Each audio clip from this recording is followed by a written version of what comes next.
Berdoa selesai. Beri salam. Assalamualaikum warahmatullahi wabarakatuh. Oke, sebelum kita baca, Ibu mau mengecek kehadiran kalian terlebih dahulu ya. Seksi absensi untuk hari ini siapa yang tidak hadir? Untuk hari ini ada Bapak Ibu Bapak izin dan Devita sakit serta Syifa juga sakit. Devita dan Syifa sakit.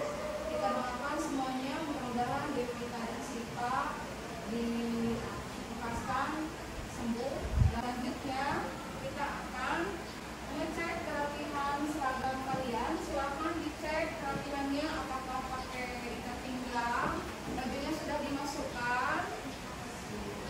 Ada rapi ya. Selanjutnya silakan buang sampah pada tempatnya, lipat di kolong meja, di bawah meja, di bawah kursi. Ini untuk kerapihan dan kenyamanan kalian di dalam kelas. Silakan buang dulu sampah.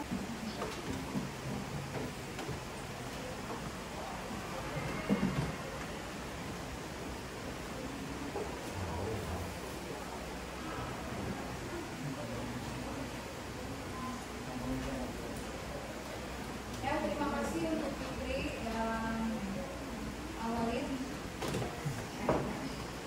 Terima kasih sudah membuang sampah sehingga kelasnya jadi bersih dan nyaman ya. Selanjutnya di sini Ibu ingin bertanya kalian ya. Apakah kalian sudah mempelajari tabel distribusi frekuensi untuk data tunggal di kelas 10? Gimana perasaannya mempelajari tabel distribusi frekuensi pada bab statistika? Sudah paham belum? Belum. Nah, kalau belum, coba di sini Ibu tampilkan ya. Kita akan ingatkan kembali materi tabel distribusi frekuensi untuk data tunggal. Di sini ada permasalahan. Nah, tahu tabel kan? Bentuknya itu seperti apa tabel itu? Ada apa di situ? Ada garis, ada kolom, apa lagi? Ada angka-angka atau bilangan ya. Nah, jika kalian sudah paham tentang tabel, pasti tabelnya seperti ini ya. Tadi yang nama-nama tadi yang di permasalahan yang ditampilkan di persepsi namanya kan Akbar ya, Budi, Cepi, Budi, Erin, Bila.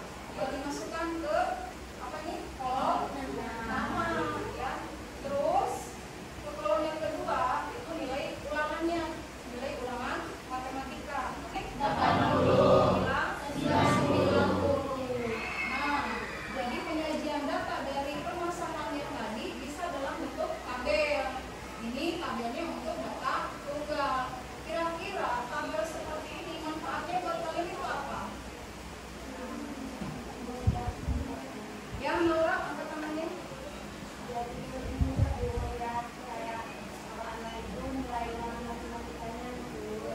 Ya, memudahkan ya.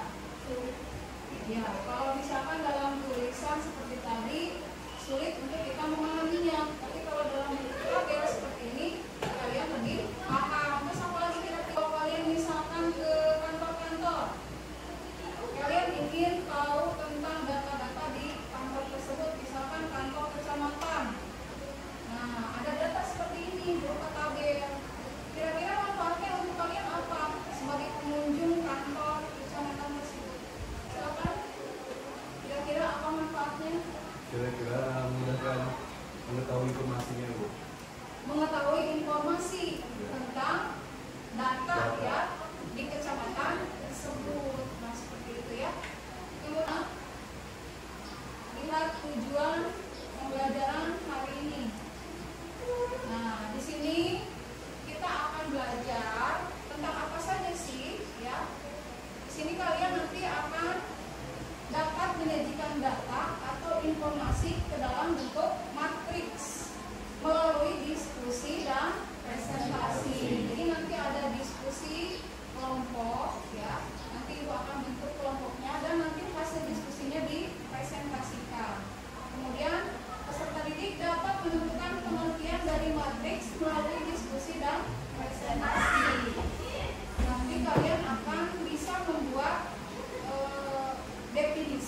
dari matriks tersebut, dari hasil diskusinya ya. Kemudian yang ketiga, peserta didik dapat menentukan ordo dan elemen dari suatu matriks melalui diskusi dan presentasi.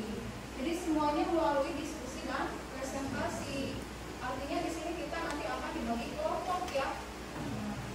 Akan dibagi kelompok. Dan di sini kelompoknya Ibu akan bagi dulu.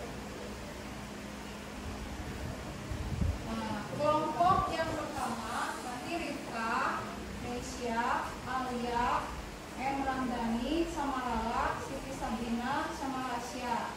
Kelompok yang kedua Maura, Natasha, Keila, Siti Maria, Ulfa, Bulan, Eristiana, sama Muhammad Ali.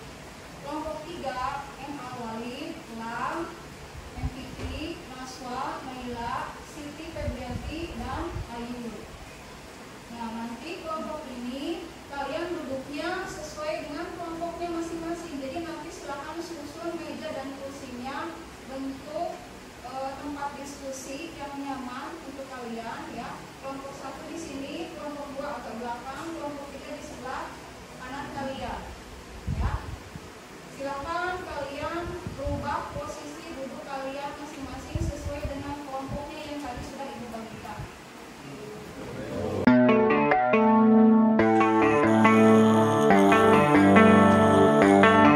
Baby, read the fine print. I've got baggage and it's all Gucci. Don't get too attached to me.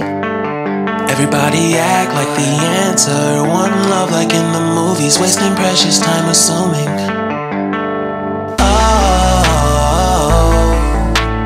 Oh, were we made to fall? Materi pembelajaran hari ini adalah konsep matriks. Karena di sini Ibu akan mengajukan pertanyaan untuk kalian dan mohon untuk dijawab dari masing-masing kelompoknya. Di sini Ibu akan bertanya, apa yang kamu ketahui tentang matriks? Angkat tangannya. Ya.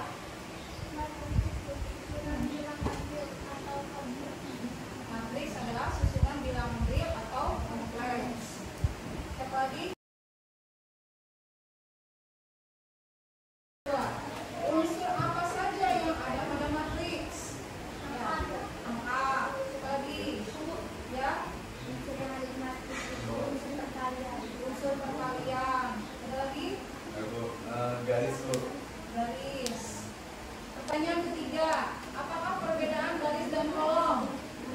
Ada yang tahu perbedaan garis dan kolom?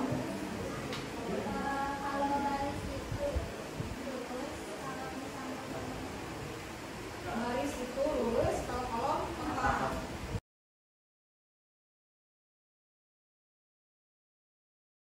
Atas jawabannya, selanjutnya pertanyaan yang keempat, yang terakhir.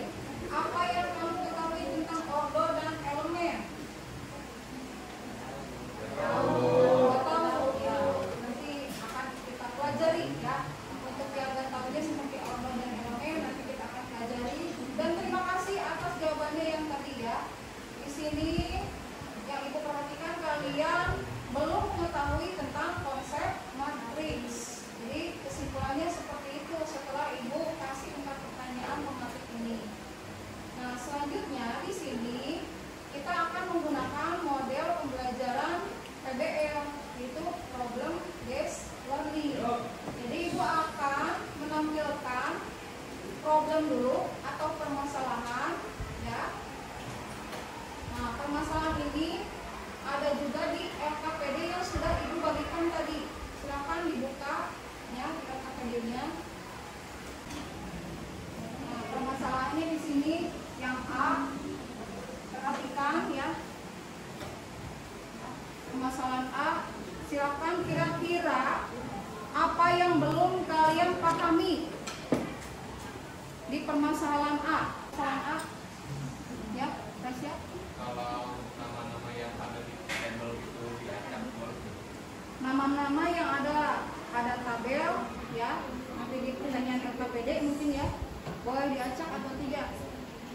Nah, di sini kan sudah Ibu sediakan namanya sesuai urutan ya. Aisyah, Alex, Wayan.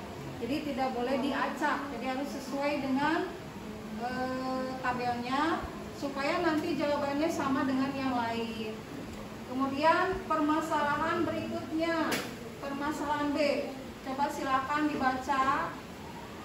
Kira-kira apa yang belum kalian pahami dari permasalahan B ini? Silakan. Itu apa sih untuk angka dari tabel tersebut dipindahin ke kolom ini? Boleh ngacak atau harus berurutan? Ya, angka-angka yang pada permasalahan B ini tidak boleh diacak, jadi harus sesuai dengan urutan kalimatnya ya, atau sesuai pada tabel ya. Nanti dari tabel ini kan dimasukkan ke kurungan yang ada di sini ya. Ada kurungannya yang setengah lingkaran, kurung siku sama kurung yang lurus. Jadi tidak boleh diacak urutannya ya. Harus sesuai dengan yang ada pada tabel. Selanjutnya permasalahan C. Ada yang ingin ditanyakan?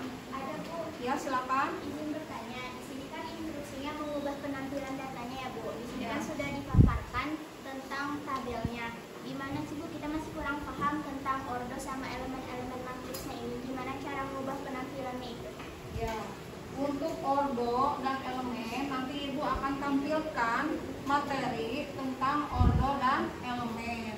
Dan materi ini juga ada pada buku paket kalian masing-masing ya. Silakan nanti dibuka ya di bab matriks ya, tentang konsep matriks. Di situ ada tentang ordo dan elemen. Silakan kalian buka buku paketnya ya tentang konsep matriks. Nah, buka halaman 124 sampai dengan halaman 128. Silakan dibaca-baca terlebih dahulu di buku paketnya, atau kalau kalian misalkan kurang paham dari buku, silakan buka HP kalian dan cari di Google ya. Cari di Google tentang konsep matriks ya, yang berhubungan dengan permasalahan A, B, dan C.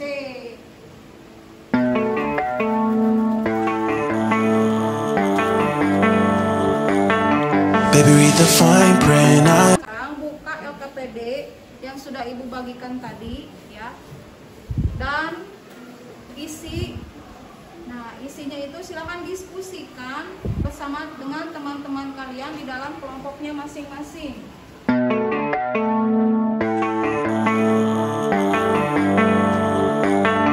Baby, read the fine print. I've got baggage and it's all Gucci. Don't get too attached to me.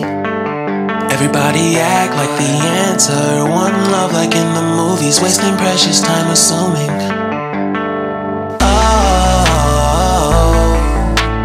Oh, what we made to fall. No. Ice breaking dulu sebelum kita presentasi apa. Tepuk 1 se, tepuk 2 ma, terus tepuk 2 kali diputar semangat ya. Oke, kita coba dulu. Pertama 1 se, tepuk ma, oke, bisa ya. Coba lakukan 3 kali hal yang seperti tadi. Oke, siap. 1, 2, 3.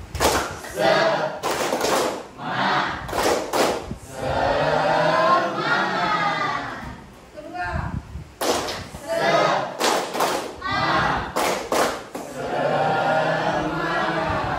Ketiga.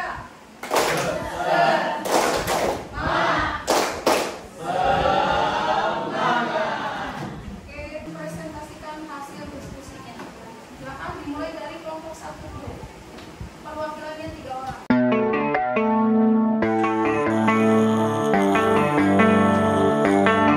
Baby, read the fine print. I've got baggage and it's all Gucci. Don't get too attached to me. Everybody act like the answer. One love like in the movies. Wasting precious time assuming. Oh,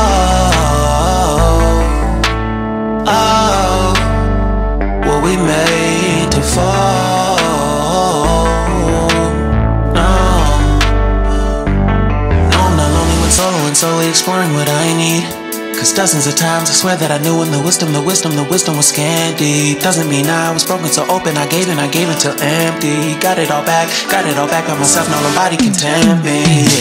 If I better off alone,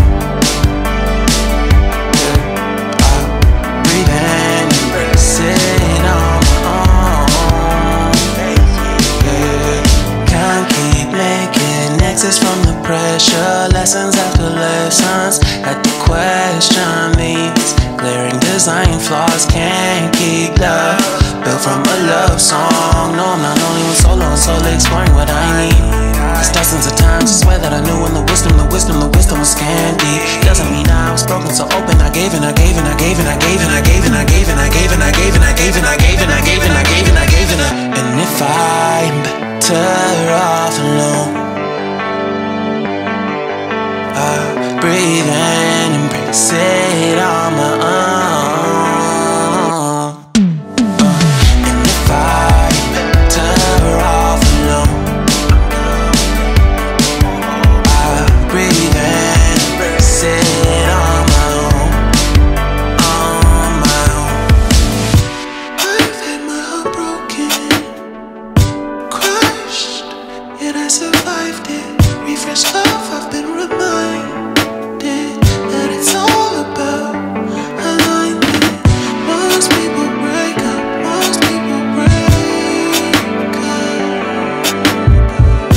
But even when broke, life's what you make it. And if I'm better off alone, I'll breathe and embrace it on my own. And if I'm better off alone, I'll breathe and embrace it on my own. Ambil kesimpulan ya, sesuai dengan pertanyaan tadi. Sekarang ibu tanya ya, apa yang kamu ketahui tentang matriks setelah kalian berdiskusi? Setelah kita diskusi dan presentasi tadi, jadi matriks ini dapat disimpulkan bahwa matriks adalah susunan bilangan yang tersusun dalam suatu jajaran baik berbentuk persegi panjang dengan yang terdiri atas garis-garis dan kolom-kolom. Iya, betul sekali ya jawaban dari Ayu. Jadi matriks itu adalah susunan bilangan yang disusun dalam suatu jajaran yang berupa persegi panjang yang terdiri dari baris-baris dan kolom-kolom. Itu adalah matriks. Sekarang pertanyaan yang kedua, unsur apa saja yang ada pada matriks? Ya, ordo, elemen, apa lagi? Dengar itu? Tadi yang dalam pengertian ada apa? Terdiri dari ada baris, ada kolom. Nah, itu adalah unsur-unsur yang ada pada matriks. Selanjutnya, apakah perbedaan baris dan kolom? Tadi sudah dijelaskan dan sudah ditanyakan tadi ya oleh kelompok 2 ke kelompok 3. Apa perbedaannya? Baris dengan kolom? Ya, Fikri. Kalau misalkan baris itu bentuknya itu horizontal, sementara kolom itu bentuknya vertikal. Iya, betul sekali. Jadi perbedaan baris itu adalah deretan bilangan-bilangan yang memanjang ke samping atau horizontal. Kalau kolom adalah barisan bilangan-bilangan yang memanjang ke bawah. Oke. Kolom. Kemudian apa yang kamu ketahui tentang ordo dan elemen? Tadi ditanyakan ya. Ordo dan elemen tadi perbedaannya. Apa yang kamu ketahui tentang ordo dan elemen? Kalau misalkan ordo itu diambil dari kolom dan barisnya. Jadi kalau misalkan ada kolomnya 2 berarti 2, terus sementara barisnya ada 3 berarti 2 kali 3. Nah kalau misalkan elemen itu adalah angka yang terdapat di data tersebut dari kolom dan baris data. Iya, betul. Nah, jadi perbedaan ordo dan elemen itu, kalau ordo itu cuma menyebutkan ada berapa banyak baris dikali berapa banyak kolom. Kalau barisnya ada 2, kolomnya ada 3, berarti ordonya 2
Baby, read the fine print. I've got baggage and it's all Gucci. Don't get too attached to me.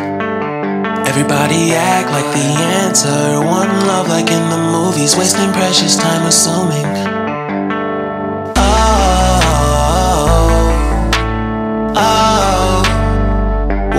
Beres. Silakan perwakilannya dari kelompok 1 coba utarakan.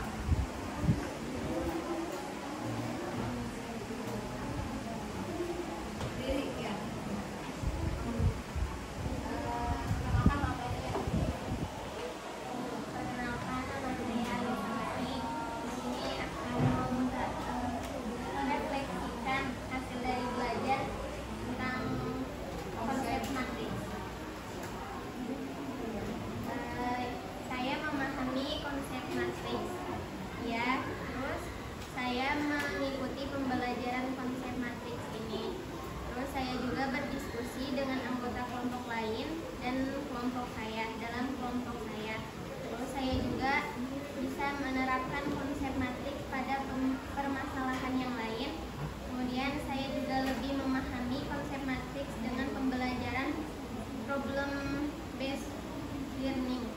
Kemudian saya juga melakukan refleksi setelah pembelajaran selesai. Terus saya merasa cukup dapat menyajikan data atau informasi ke dalam bentuk matriks. Saya juga bisa memahami dengan baik dan menentukan pengertian dari matriks. Saya juga merasa cukup untuk menentukan order dan elemen dari suatu matriks. Ya, terima kasih atas refleksinya. Terjadi peningkatan pemahaman ya untuk konsep matriks ini menggunakan model pembelajaran PBL atau problem based learning. Selanjutnya silakan ya lihat PA group ya, PA group kelas kalian. Di situ Ibu sudah share ya lakukan soal. Silakan dikerjakan. Ya, Sudah habis untuk mengerjakan soal latihannya. Terima kasih. Pertemuan berikutnya kita akan mempelajari jenis-jenis matriks ya. Assalamualaikum warahmatullahi wabarakatuh. Nama saya Eka Krismawati, saya guru mapel matematika. Di sini saya akan menyampaikan praktik baik dengan metode STAR dengan judul penerapan model pembelajaran PBL yang berreferensi pada materi matriks. Lokasi di SMA Negeri 1 Cibungbulan, lingkup pendidikan sekolah menengah atas. Tujuan yang ingin dicapai meningkatkan kemampuan pemahaman peserta didik dalam materi konsep matriks dengan menggunakan model pembelajaran problem based learning yang terintegrasi dengan diferensiasi dan KSE. Yang pertama untuk situasi. Yang A, kondisi yang menjadi latar belakang masalah. Yang pertama, peserta didik kesulitan dalam memahami konsep matriks. Yang kedua, guru belum menggunakan model pembelajaran yang tepat. Yang ketiga, peserta didik kurang aktif dalam pembelajaran di dalam kelas. Yang B, mengapa praktik ini penting untuk dibagikan. Yang pertama, selain bisa memotivasi diri guru itu sendiri dan juga diharapkan bisa menjadi referensi dan inspirasi bagi rekan guru yang lain. Yang kedua, proses pembelajaran yang lebih terstruktur. Yang ketiga, model pembelajaran yang lebih bervariasi. Yang keempat, pembelajaran berpusat pada peserta didik. Yang kelima, guru berperan sebagai fasilitator. Yang keenam, pembelajaran yang lebih menarik sehingga peserta didik lebih fokus dan tercapainya tujuan pembelajaran sesuai yang direncanakan. Yang C, apa yang menjadi peran dan tanggung jawab Anda dalam praktik ini? Yang pertama, melakukan identifikasi masalah pembelajaran yang terjadi di sekolah. Yang kedua, mencari alternatif solusi dari berbagai sumber, baik dari literatur, wawancara dengan rekan sejawat. Dan yang ketiga, menyusun perangkat pembelajaran yang akan digunakan untuk menyelesaikan masalah yang terjadi, yaitu rendahnya aktivitas peserta didik dalam memahami konsep matriks, rendahnya aktivitas pembelajaran di dalam kelas, dan kurangnya penggunaan model pembelajaran yang bervariasi. Yang keempat, perangkat yang disusun adalah modul ajar, LKPD, bahan ajar, media pembelajaran, instrumen penilaian, dan instrumen refleksi. Yang kelima, merekam proses pembelajaran yang dilakukan dan mengedit video tersebut sesuai dengan sintaks model pembelajaran yang dilakukan. Yang keenam, melakukan analisis hasil pembelajaran untuk menentukan ketercapaian tujuan pembelajaran. Yang ketujuh, melakukan refleksi pembelajaran yang sudah dilakukan. Yang ketiga, tantangan. A, apa saja yang menjadi tanggapan untuk mencapai tujuan tersebut? Yang pertama, peserta didik kurang aktif dalam pembelajaran di kelas. Yang kedua, penggunaan perangkat pembelajaran dan model pembelajaran yang kurang menarik. Yang ketiga, guru tidak memanfaatkan TIK di dalam pembelajaran. Yang B, siapa saja yang terlibat? Yang pertama, peserta didik berperan sebagai objek atau sampel yang digunakan dalam kegiatan ini. Yang kedua, guru berperan sebagai pengajar di kelas. Yang ketiga, rekan guru berperan sebagai partner di sekolah dan penasehat dalam menyelesaikan proses kegiatan ini. Yang keempat, kepala sekolah berperan sebagai penanggung jawab dan pengarah serta penasehat saat pelaksanaan kegiatan ini. Yang keempat, aksi. Aksi di sini yang pertama. Yang ketiga, untuk aksi, langkah-langkah apa yang dilakukan untuk menghadapi tantangan tersebut? Yang pertama, guru mengidentifikasi masalah, mengulas kajian literatur dan beberapa jurnal. dan melakukan wawancara dengan rekan sejawat. Yang kedua, guru merumuskan solusi yang tepat untuk menghadapi tantangan tersebut. Yang ketiga, guru melakukan koordinasi dengan rekan sejawat. Yang kelima, guru melakukan koordinasi dengan peserta didik yang akan dijadikan objek atau sampel kegiatan ini. Yang kelima, pelaksanaan rencana aksi dilakukan selama 1 hari. B. Strategi apa yang digunakan? Model pembelajaran program studi yang terintegrasi dengan diferensiasi dan KSE. Yang C. Bagaimana prosesnya? Yang pertama, melalui kegiatan membaca, menyimak masalah yang ditampilkan di layar. Peserta didik menganalisis permasalahan dan menyelesaikan melalui diskusi kelompok. Yang kedua, melalui diskusi kelompok, peserta didik mengidentifikasi masalah, mengumpulkan data, mengolah data, dan mempresentasikan hasil penyelesaian permasalahan tersebut. Yang D, siapa saja yang terlibat? Yang pertama, peserta didik, itu sebagai objek atau sampel yang digunakan dalam kegiatan ini. Yang kedua, guru, mengajar di kelas. Yang ketiga, rekan guru sebagai penasehat proses pembelajaran dan motivasi kegiatan ini. Yang keempat, kameramen dan kru merekam kegiatan pembelajaran. Oke, apa saja sumber daya atau materi yang diperlukan untuk melaksanakan strategi ini? Yang pertama, alat dan bahan, 1 laptop, 1 proyektor, 1 tripod, dan 2 handphone. Yang kedua, biaya, tidak banyak biaya yang dikeluarkan karena menggunakan alat dan bahan yang ada. Yang ketiga, waktu, yaitu pada saat jam pelajaran di sekolah. Yang terakhir, refleksi hasil dan dampak. Yang A, bagaimana dampak dari aksi dari langkah yang dilakukan? Yang pertama, peserta didik dapat mengikuti proses pembelajaran dengan baik. Yang kedua, pemahaman peserta didik tentang konsep matriks meningkat. Hal tersebut dapat terlihat dari hasil latihan soal yang memuaskan. Yang ketiga, peserta didik aktif dalam proses pembelajaran. Hal tersebut dapat terlihat dari keaktifan bertanya, berdiskusi, dan berargumen. B. Apakah hasilnya efektif atau tidak efektif? Mengapa efektif? Karena model pembelajaran program seni membuat peserta didik lebih memahami konsep matriks dan lebih aktif dalam proses pembelajaran. Yang C. Bagaimana respon orang lain terkait dengan strategi yang dilakukan? Dari pihak yang terlibat mengungkapkan bahwa strategi yang dilakukan sudah efektif, serta dapat dilakukan secara terus-menerus mengingat proses pembelajaran yang telah dilalui peserta didik sangat memberikan dampak positif untuk mereka. Yang D. Apa yang terjadi faktor keberhasilan atau ketidakberhasilan dari strategi yang dilakukan? Indikator keberhasilan dari strategi yang dilakukan adalah tercapainya tujuan yang ingin dicapai pada awal perancangan kegiatan ini. E. Apa pembelajaran dari keseluruhan proses tersebut? Proses pembelajaran tidak hanya mentransferkan ilmu dari guru terhadap peserta didik, tetapi kita sebagai guru harus meningkatkan kompetensi kita dalam hal merancang pembelajaran yang baik dan membuat peserta didik meningkatkan kemampuan pemahaman, keaktifan, dan kemampuan digitalnya. Dari seluruh proses yang telah dilakukan dan dijalani guru, merasa ingin selalu meningkatkan kemampuan dalam melakukan perencanaan pembelajaran, mengelola kelas, dan teknologi terkini. Terima kasih. Di sini saya sudah menyampaikan praktik baik saya. Mohon maaf apabila ada perkataan yang kurang berkenan. Wassalamualaikum warahmatullahi wabarakatuh.